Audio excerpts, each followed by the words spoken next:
నమస్తే. ఆంధ్రప్రదేశ్లో రాజకీయాలు ఒక్కసారిగా మారే వేగంగా సమీకరణాలు కూడా పుంజుకుంటున్నాయి. ఇటువంటి సందర్భంలో గతంలో ఉన్నటువంటి పరిస్థితులు ఇప్పుడు లేవు.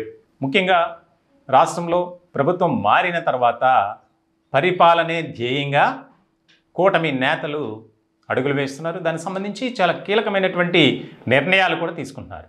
ఎక్కడా కూడా ఎలాంటి వివాదాలకు కానీ ఆరోపణలకు కానీ తావివ్వకుండా ప్రజాపాలన అందించాలి.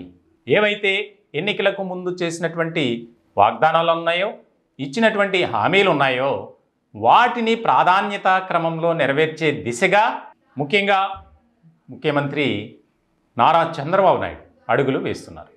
ఇటువంటి సందర్భంలో మంత్రివర్గ కూర్పు కానీ అలాగే నామినేటెడ్ పోస్టులు ఏవైతే ఉన్నాయో ఆ పోస్టులకు సంబంధించి ముఖ్యమైనటువంటి నిర్ణయం తీసుకొని మంత్రివర్గ కూర్పు అయితే సామాజిక సమీకరణాల వారీగా ఎవరూ కూడా ఎక్కడా బాధపడకుండా నిర్ణయించడం జరిగింది. ఇలాంటి క్రమంలో ఇప్పుడు తెలుగుదేశం పార్టీలో ఒక రకమైనటువంటి జోష్ అనేది కనిపిస్తుంది. అసలు ఎవరు ఊహించిన విధంగా ఫలితాలు రావడం, దానికి సంబంధించి చాలా ముఖ్యమైనటువంటి అంశంగా రాష్ట్ర రాజకీయాల్లో ఒక రకమైనటువంటి చర్చ జరుగుతుంది.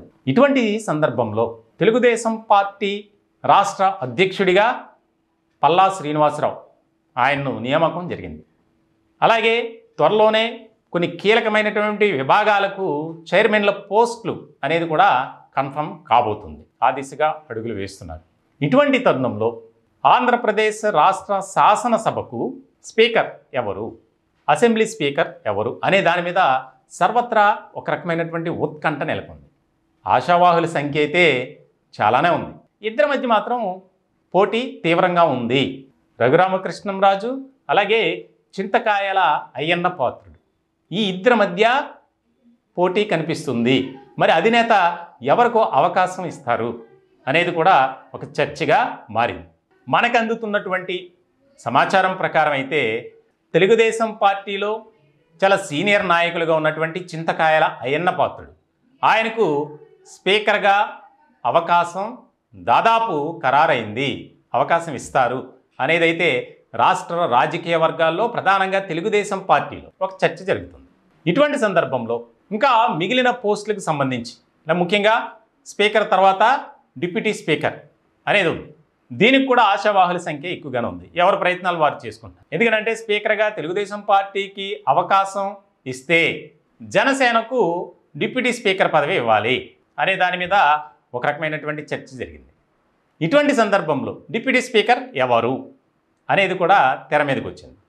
దీంట్లో ప్రధానంగా ఒక 3-4 పేర్లు వినిపిస్తున్నప్పటికీ పంతం నానాజీ, అలాగే లోకం మాధవి, మండలి బుద్ధప్రసాద్ ఇట్లా కొన్ని పేర్లు వినిపిస్తున్నాయి. అయితే అంత సీనియర్ నాయకులుగా డిప్యూటీ స్పీకర్ ఆయనకు అంత మంచిది కాదు అనేది ఒక భావనలో ఇటు కూటమి నేతలు ఉన్నారు, అంటే మండలి బుద్ధప్రసాద్కి. సో ఇటువంటి సందర్భంలో జనసేన నుంచి విజయం సాధించినటువంటి పంతం నానాజీ కానీ లోకం మాధవి ఈ ఇద్దరుకు అవకాశం ఎవరికో ఒకరికి ఇద్దరిలో దక్కొచ్చు అనేది వినిపిస్తుంది. అంటే స్పీకర్గా తెలుగుదేశం పార్టీకి సంబంధించినటువంటి అయ్యన్న పాత్రుడైతే డిప్యూటీ స్పీకర్గా లోకం మాధవి ఒక మహిళా నాయకురాలిగా జనసేనలో ఒక క్రమశిక్షణ కలిగినటువంటి ఒక నేతగా మంచి పేరు ప్రఖ్యాతలు సంపాదించుకున్నారు. కాబట్టి ఆమెకు అవకాశం ఇస్తే బాగుంటుంది అనేదైతే బాగా వినిపిస్తుంది.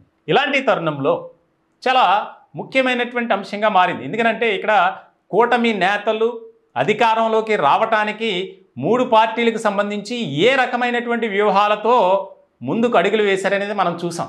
ప్రజలకు ఇచ్చినటువంటి హామీలు కానీ చేసినటువంటి వాగ్దానాలు కానీ వాటిని నెరవేర్చాలి, లేదంటే ప్రజలు తిరుగుబాటు చేస్తారు, ప్రజల్లో అసంతృప్తి అనేది తీసుకురాకూడదు అనే భావనతో ఉన్నారు. అలాగే అట్ ద సేమ్ టైం పార్టీలో కూడా ఈ యొక్క నామినేటెడ్ పోస్టులు కానీ అలాగే చాలా కీలకమైనటువంటి విభాగాలకు సంబంధించినటువంటి ఆ పోస్టుల నియామకానికి సంబంధించి ఆచితూచి అడుగులు వేయాలి. ఎక్కడా కూడా ఎలాంటి వివాదాలకు తావివ్వకూడదు. ఏ పార్టీలో కూడా నిరసన కానీ అసంతృప్తి సెగ అనేది రాకూడదు అనేది ప్రధానంగా వినిపిస్తుంది.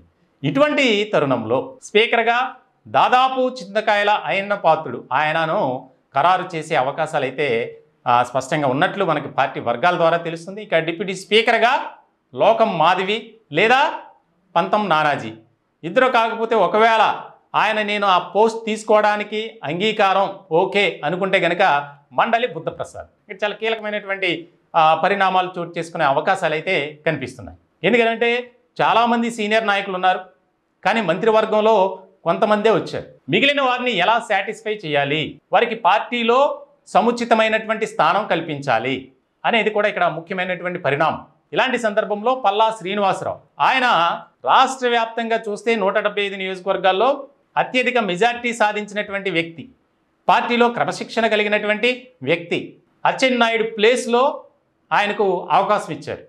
అంటే రెండోసారి కూడా బీసీ సామాజిక వర్గానికి సంబంధించినటువంటి వ్యక్తినే పార్టీ అధినేతగా అంటే పార్టీ అధ్యక్షుడిగా నారా చంద్రబాబు నాయుడు నిర్ణయం తీసుకున్నారు.